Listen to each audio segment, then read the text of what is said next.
नमस्कार, आप देख रहे हैं जनता टीवी इंडिया। मैं हूं कोमल और चलिए नजर डालते हैं एक बड़ी खबर पर। विजयपुर में भाजपा कार्यकर्ताओं ने विजय उत्सव मनाया। बिहार में एनडीए गठबंधन को बहुमत मिलने के बाद विजयपुर के गांधी चौक पर भाजपा कार्यकर्ताओं द्वारा उल्लासपूर्वक विजय उत्सव मनाया गया।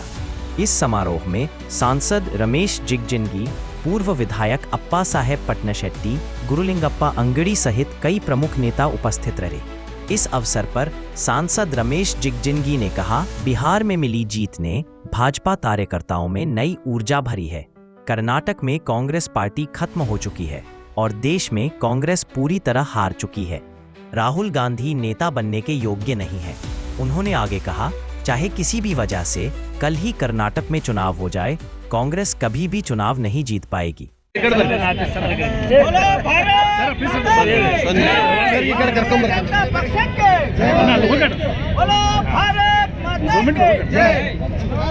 सर ಸ್ವಲ್ಪ ಈ ಕಡೆ ಬರ್ರಿ ಹಿಂಗೆ ಒಂದು ಸಿಂಬಲ್ ಫೋಟೋ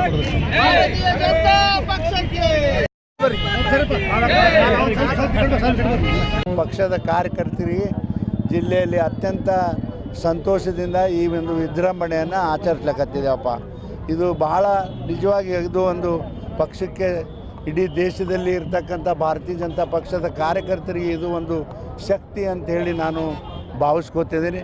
ಆ ಬಿಹಾರಿನಲ್ಲಿ ಇರ್ತಕ್ಕಂಥ ಎಲ್ಲ ಕಾರ್ಯಕರ್ತರು ಮತ್ತು ನಾಯಕರ ಒಂದು ಹೋರಾಟದಿಂದ ಈ ಪಕ್ಷ ಸಂಪೂರ್ಣವಾದಂಥ ಜಯವನ್ನು ಗಳಿಸದ ಅಂಥೇಳಿ ನಾನು ಹೇಳಲಿಕ್ಕೆ ಬಯಸ್ತೇನೆ. ಏನು ಇದೀಗ ಮುಂದಿನ ದಿಕ್ಸೂಚಿ ಆಗುತ್ತಾ ಅಥವಾ ಯಾಕಂದ್ರೆ ಮುಂದೆ ತಮಿಳುನಾಡು ನೋಡಿ, ಇಲ್ಲಿ ಏನ್ರಿ ಆಗ್ತದೆ ಅಂತ ಹೇಳ್ತೀನಿ. ಅಲ್ರಿ ಸತ್ತಾರಿ ಇಲ್ಲಿ ಕರ್ನಾಟಕದಲ್ಲಿ ಕಾಂಗ್ರೆಸ್ ಪಕ್ಷ ಅನ್ನೋದು ದೇಶದಲ್ಲೇ ಸತ್ತದ, ಇನ್ನು ಉಳಿತದ ಇದು? ಇವ್ರು ಎಂಥ ಬಲಿಷ್ಠವಾಗಿರಲಿ, ಇವ್ರು ತಿಳ್ಕೊಂಡಾರ ಅಷ್ಟೇ. ಆದ್ರೆ ನೋಡ್ರಿ, ಭಾಳ ಜನರಿಗೆ ಗೊತ್ತಿಲ್ಲ, ಒಂದು ಸಮಾಜ ಒಬ್ಬ ವ್ಯಕ್ತಿ ಆಗೋದಿಲ್ಲ. ಇವರು ತಿಳ್ಕೊಂಡಾರ ಅಷ್ಟೇ, ಒಂದು ಸಮಾಜ ಒಬ್ಬ ವ್ಯಕ್ತಿಯಿಂದ ರಾಜಕಾರಣ ಆಗೋದಿಲ್ಲ. ರಮೇಶ್ ಜಿಗಜಿಣಗಿ ಅಷ್ಟೇ ಬಲಿಷ್ಠನಾಗಿರಬೇಕು, ಸಮಾಜ ಬಲಿಷ್ಠ ಆಗಿರಬೇಕು. ಆದರೆ ಅದರಿಂದ ಏನೂ ಸಾಧನೆ ಆಗಲಿಕ್ಕೆ ಸಾಧ್ಯ ಇಲ್ಲ ಅಂತಕ್ಕಂಥದ್ದು ಬಹಳ ಜನರಿಗೆ ರಾಜಕಾರಣದಲ್ಲಿ ಕಡಿಮೆ ಅದ, ಗೊತ್ತಿಲ್ಲ. ಅದಕ್ಕೆ ಇವರು ತಿಳ್ಕೊಂಡಾರ ಅಷ್ಟೇ.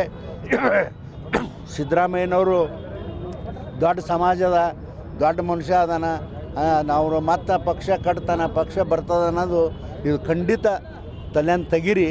ಯಾವ ಕಾರಣಕ್ಕೂ ಮುಂದಿನ ಚುನಾವಣೆಯಲ್ಲಿ ನಾಳೆನೇ ಆಗಲಿ ಇದು ಸತ್ತರೂ ಕೂಡ ಕಾಂಗ್ರೆಸ್ ಇಲ್ಲಿ ಬರ್ಲಿಕ್ಕೆ ಸಾಧ್ಯ ಇಲ್ಲ. ಇಡೀ ದೇಶದಲ್ಲಿ ನೆಲ ಕಚ್ಚದ, ಕರ್ನಾಟಕದಲ್ಲಿ ಕೂಡ ನೆಲ ಕಚ್ಚಲಿಕ್ಕೆ ಯಾವ ಸಂದೇಹನೂ ಇಲ್ಲ ಅಂತಕ್ಕಂಥ ಮಾತನ್ನ ಹೇಳ್ತೀನಪ್ಪ. ಅವನು ಪಪ್ಪು ಅವನೇನು ನಾಯಕ ಏನ್ರಿ? ಅವನ ಬಟ್ಟಿ ಮೇಲೆ ಗೊತ್ತಾಗೋದಿಲ್ಲ ಅವನ ನಾಯಕನೋ ಏನು ಅನ್ನೋದು.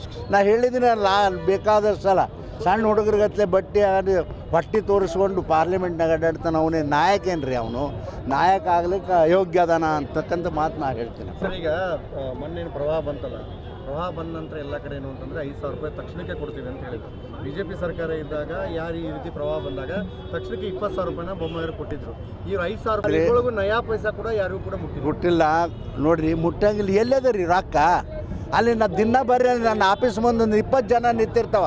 ಈ ಏನು ಯಾವ್ದದು ಔಟ್ಸೋರ್ಸ್ ಮೇಲೆ ಅಪಾಯಿಂಟ್ಮೆಂಟ್ ಮಾಡ್ಕೊಂಡಿರ್ತ ಹುಡುಗರು ದಿನ ಬಂದು 25 ಜನ ನನ್ನ ಮಂದಿ ಹೊಂದಿರ್ತಾರಪ್ಪ ನನ್ನ ಆಫೀಸ್ ಮುಂದೆ. ನಮ್ಮ ಪಗಾರ ಕೊಡಿಸ್ರಿ, ಪಗಾರ ಇಂಥ ಪರಿಸ್ಥಿತಿ ಅದ ರೀ. ಅವರು ದಡ್ರು ಸುಮ್ಮನೆ ಏನೋ ಹೇಳ್ಕೊತ ಹೊಂಟಾರ, ಜನರ ಮಳ್ಳು ಮಾಡ್ಕೊತ ಹೊಂಟಾರ. ಅವ್ರಿಗೆ ದಿವಾಳಿ ಎದ್ದು ಸತ್ಯಾನಾಶ ಆಗಿ ಹೋಗ್ಯ ಸರ್ಕಾರ, ಅಷ್ಟು ಮಾತ್ರ ಹೇಳ್ತೀನಿ. ಈಗ ಈ ಬಿಹಾರ ಚುನಾವಣೆ ಹಿನ್ನೆಲೆಯಲ್ಲಿ ನಾವು ಸುಮಾರು 192 ಗಡಿ ಕ್ರಾಸ್ ಮಾಡಾಕತ್ತೀವಿ. ಇದು 2025 ಮುಗಿಯಾಕ ಬಂದೈತಿ. 26ರದು ಇನ್ನೇನು ಸ್ಟಾರ್ಟ್ ಆಗೋದೈತಿ.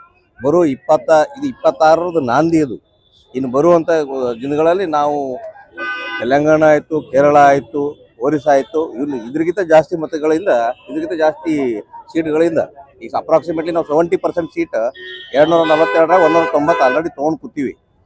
ಈಗ ಇದೇ ರೀತಿ ಒಳಗ ಎಲ್ಲ ರಾಜ್ಯಗಳಲ್ಲಿ ಎಂಟೈರ್ ಭಾರತವನ್ನ ನಾವು ಭಾರತೀಯ ಜನತಾ ಪಾರ್ಟಿದು ಏಕೈಕ ಪಕ್ಷ ಹೊಂದಿರುವಂಥ ರಾಷ್ಟ್ರ ಮಾಡ್ತೀವಿ ಅಂತ ಹೇಳಿ ಇದು ಒಂದು ಜಸ್ಟ್ ಒಂದು ಎಕ್ಸಾಂಪಲ್ ಸೆಟ್ ಮಾಡಿದ್ವಿ ನಾವು ಬಿಹಾರದಾಗ.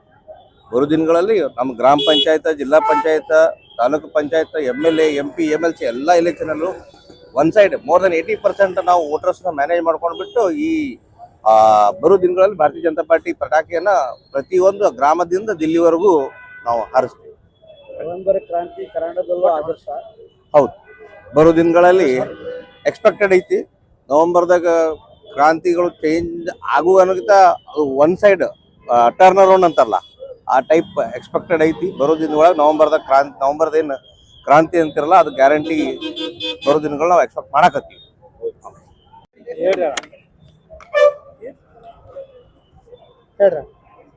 ಇವತ್ತು ಬಿಹಾರದ ಚುನಾವಣಾ ಫಲಿತಾಂಶವು ಇವತ್ತು ಘೋಷಣೆ ಆಗಿದೆ. ಬಿಹಾರದಲ್ಲಿ ಏನು NDA ಮೈತ್ರಿಕೂಟದ ಅಭ್ಯರ್ಥಿಗಳು ಹ್ಯಾಂಗ ರಿಸಲ್ಟ್ ಬಂದದಪ್ಪ ಅಂತಂದ್ರೆ ಬಿಹಾರದಲ್ಲಿ ಸುನಾಮಿ ತರ ಬಿಜೆಪಿದ ಒಂದು ಗಾಳಿ ಈ ತರ ಬೀಸ್ತಾ ಇದೆ ಅಂದ್ರೆ ಬೇಸತ್ತು. ಯಾರಿಗಂದ್ರೆ ಈ ಕಾಂಗ್ರೆಸ್ ಅವ್ರಿಗೆ ಉಲ್ಟಾ ಪುಲ್ಟಾ ಅಲಯನ್ಸ್ ಅದಲ್ಲ, ಯಾವುದು ಆ ಅಲಯನ್ಸ್ ಬೇಸತ್ತು. ಜನ ಭಾರತೀಯ ಜನತಾ ಪಾರ್ಟಿ ಮತ್ತು ಮೋದಿ ಅವರನ್ನು ಮೆಚ್ಚಿಕೊಂಡು ಇವತ್ತಿನ ದಿವಸ ಸುಮಾರು 200 ಸೀಟ್ಗಳನ್ನ ಅಲ್ಲಿ ಬಿಹಾರದಲ್ಲಿ ಜನಸಾಮಾನ್ಯರು ಗೆಲ್ಲಿಸಿಕೊಟ್ಟಂಥದ್ದಿದೆ. ಇದು ನಮಗೆ ಈ ದೇಶಕ್ಕೆ ಏನು ಸೂಚನೆ ಕೊಡ್ತದಂತಂದ್ರ ಬಿಜೆಪಿ ಬಿಟ್ರೆ ಬೇರೆ ಯಾವ ಪಾರ್ಟಿನೂ ಅಭಿವೃದ್ಧಿ ಪರ ಇಲ್ಲ ಅಂತ ಹೇಳಿ ಜನರ ಮನಸ್ಸಿನಲ್ಲಿ ಮೂಡಿದೆ. ಹೀಗೆ ನಾವು ಇವತ್ತಿನ ದಿವಸ ಭಾರತೀಯ ಜನತಾ ಪಾರ್ಟಿ ವತಿಯಿಂದ ವಿಜಯಪುರ ಜಿಲ್ಲೆಯಲ್ಲಿ ವಿಜಯೋತ್ಸವನ ಆಚರಣೆ ಮಾಡ್ತಾ ಇದ್ದೀವಿ. ಮುಂದಿನ ದಿನಮಾನಗಳಲ್ಲಿ ಕರ್ನಾಟಕದಲ್ಲಿಯೂ ಕೂಡ ಇದೇ ತರ ಸುನಾಮಿ ಬರ್ತದಂತ ಹೇಳಿ ನಾನು ಹೇಳಕ್ಕೆ ಬಯಸ್ತೇನೆ.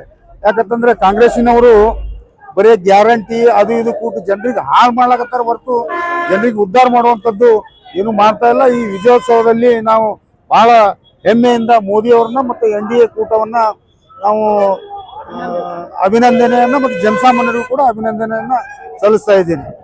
ಚಿದಾನಂದ್ ಚಲವಾದಿ, ಬಿಜೆಪಿಯ ಪ್ರಶಿಕ್ಷಣ ಪ್ರಕೋಷ್ಠದ ರಾಜ್ಯ ಸದಸ್ಯ. ಈ ಒಂದು ಬಿಹಾರ ಚುನಾವಣೆ ಬಹು ದೊಡ್ಡ ಗೆಲುವಿನ ಬಹಳ ಖುಷಿ ಆಗ್ತಿದೆ ನಮಗೆಲ್ಲ ಕಾರ್ಯಕರ್ತರಿಗೆ. ಇಡೀ ದೇಶ ಭಾರತೀಯ ಜನತಾ ಪಾರ್ಟಿಗೆ ಇಡೀ ಜನ ಒಲವನ್ನು ತೋರಿಸಿದ್ದಾರೆ. ಯಾಕಪ್ಪ ಅಂತಂದರೆ ನರೇಂದ್ರ ಮೋದಿ ಅವರ ಒಂದು ಅಭಿವೃದ್ಧಿ ಕಾರ್ಯ ಇಷ್ಟೊಂದು ಜನರಿಗೆ ಒಂದು ಒಳ್ಳೆಯ ದಾರಿ ತೋರಿಸಿದೆ. ಮತ್ತು ಬರುವಂಥ ದಿನಮಾನದಲ್ಲಿ ಎಲ್ಲ ರಾಜ್ಯದಲ್ಲೂ ಭಾರತೀಯ ಜನತಾ ಪಾರ್ಟಿ ಸರ್ಕಾರ ಆಗುವ ಸಂದೇಹವಿಲ್ಲ.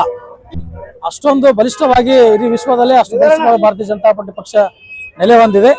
ಹೀಗಾಗಿ ಕಾರ್ಯಕರ್ತರು ಇನ್ನೂ ಗಟ್ಟಿಗೊಳ್ಳಲು ಮತ್ತು ಕಾರ್ಯಕರ್ತರಿಗೆ ಒಂದು ಶಕ್ತಿ ಒಂದು ಕರೆಯನ್ನು ಕೊಡ್ತಕ್ಕಂಥ ನರೇಂದ್ರ ಮೋದಿ ಅವರ ಸುತ್ತ ನಾನು ಅಭಿನಂದನೆ ಸಲ್ಲಿಸ್ತೀನಿ. ಹೀಗೆ ಬರುವಂಥ ದಿನಮಾನದಲ್ಲಿ ಎಲ್ಲ ರಾಜ್ಯದಲ್ಲಿನೂ ಬಿಜೆಪಿ ಸರ್ಕಾರ ಹಾಗೇ ಆಗುತ್ತೆ. ಜನರ ವಿಶ್ವಾಸ, ಜನರ ಪ್ರೀತಿ, ಜನರಲ್ಲಿ ಇರ್ತಕ್ಕಂಥ ಒಳ್ಳೆ ದೇಶದಲ್ಲಿ ಇರ್ತಕ್ಕಂಥ ಒಳ್ಳೆ ಕಾರ್ಯಕ್ಕೆ ಜನ ಒಂದು ಮೆಚ್ಚುಗೆಯನ್ನು ಕೊಟ್ಟಿದ್ದಾರೆ. ಮತ್ತು ಈ ಕಾಂಗ್ರೆಸ್ನವರು ಬರೀ ಕೇವಲ 70 ವರ್ಷ ದುರಾಡಳಿತ ಮಾಡಿ ದೇಶವನ್ನು ಒಡೆದಾಳಿ ಇಂಥ ಒಂದು ಕೆಟ್ಟ ಒಂದು ಅಭಿವೃದ್ಧಿಯನ್ನು ಮಾಡಲಿಲ್ಲ. ಬರೇ ಬೇಕತ್ಲೆ ಆರೋಪಗಳನ್ನು ಮಾಡಿ ಇವತ್ತು ಅವರಿಗೆ ತಕ್ಕ ಉತ್ತರವನ್ನು ಕೊಡುವ ಕೆಲಸ ಮಾಡಿದ್ದಾರೆ. ರಾಹುಲ್ ಗಾಂಧಿ ಅಸಮರ್ಥ ನಾಯಕ ಅಂತಂದು ಈ ಮೂಲಕ ನಮ್ಮ ಭಾರತೀಯ ಜನತಾ ಪಕ್ಷ ತೋರಿಸಿದೆ ಅಂತಕ್ಕಂಥ ಮಾತನ್ನು ಬಹಳ ಸ್ಪಷ್ಟವಾಗಿ ಹೇಳೋದಕ್ಕೆ ಬಯಸ್ತೇನೆ. ರಾಘವೇಂದ್ರ ಕಾಪ್ಸೆ, ಜಿಲ್ಲಾ ಮೋರ್ಚಾ ಅಧ್ಯಕ್ಷರು. ಬಿಹಾರದ ಸಾರ್ವತ್ರಿಕ ಚುನಾವಣೆಯಲ್ಲಿ ಏನು NDA ಭಾರಿ ಬಹುಮತದೊಂದಿಗೆ ಏನು ಸರ್ಕಾರ ರಚನೆ ಮಾಡಿದ್ರೆ ಒಂದು ನಮಗೆ ಭಾರತೀಯ ಜನತಾ ಪಕ್ಷದ ಕಾರ್ಯಕರ್ತರಲ್ಲಿ ಭಾಳ ಮತ್ತು ಉತ್ಸಾಹ ನಮಗೆ ಹೆಚ್ಚಾಗಿದೆ. ಯಾಕಂದ್ರೆ ಕಾಂಗ್ರೆಸ್ನ ಏನು ನಾಯಕರುಗಳು ಏನು ಸುಳ್ಳು ಅಪಪ್ರಚಾರ ಮಾಡ್ತಾ ಇದ್ರು, ಅಲ್ಲಿ ಬಿಹಾರ ಜನತೆಯವರಿಗೆ ತಕ್ಕ ಪಾಠನ ಅಲ್ಲಿ ಜನ ಕಲಿಸಿದಾರ. ಇಲ್ಲೂ ಮುಂಬರುವಂಥ ದಿನಗಳಲ್ಲಿ ಇದೇನು ನವೆಂಬರ್ಲಿ ಏನು ಕ್ರಾಂತಿ ಆಗುತ್ತೆ, ಇಲ್ಲೂ ರಾಜ್ಯದ ಜನತೆ ಕಾಂಗ್ರೆಸ್ ಸರ್ಕಾರಕ್ಕೆ ತಕ್ಕ ಪಾಠ ಕಲಿಸ್ತಾರ ಅಂತೇಳಿ ಈ ಸಂದರ್ಭದಲ್ಲಿ ನಾನು ಹೇಳಕ್ ಬಯಸ್ತೀನಿ. ಕ್ರಾಂತಿ ಅಂದ್ರೆ ಏನಿದೆ? ಸರ್ಕಾರ ಈಗ ನೋಡ್ರಿ ಆಗತ್ತ ನೋಡ್ರಿ, ಅವ್ರೇ ಕಾದ್ ನೋಡ್ರಿ ಎಲ್ಲ ಏನಾಗತ್ತ ಅನ್ನೋದು. ಈ ಒಂದು ಏನು ಸುಳ್ಳಪ್ಪ ಪ್ರಚಾರ ಮಾಡ್ತಾ ಇದ್ರು ಏನು ರಾಹುಲ್ ಗಾಂಧಿ ಅವರು, ಆ ಒಂದು ಸುಳ್ಳ ಪ್ರಚಾರಕ್ಕೆ ಏನು ಅಪಪ್ರಚಾರ ಮಾಡ್ಕೋತ ಏನು ಭಾರತೀಯ ಜನತಾ ಪಕ್ಷದ ಬಗ್ಗೆ ಅಪಪ್ರಚಾರ ಮಾಡಿದ್ರು, ಜನತೆಯವರಿಗೆ ತಕ್ಕ ಪಾಠ ಕಲಿಸ್ಯಾರ, ಇಲ್ಲೂ ಕಲಿಸ್ತಾರ ಅಂತ ನಾನು ಹೇಳಕ್ ಬಯಸ್ತೀನಿ. आप सभी दर्शकों का दिल से धन्यवाद कि आपने हमारे साथ जुड़े और इस खबर को सुना। अगर आपको ये जानकारी महत्वपूर्ण लगी हो तो कृपया हमारे चैनल को सब्सक्राइब करें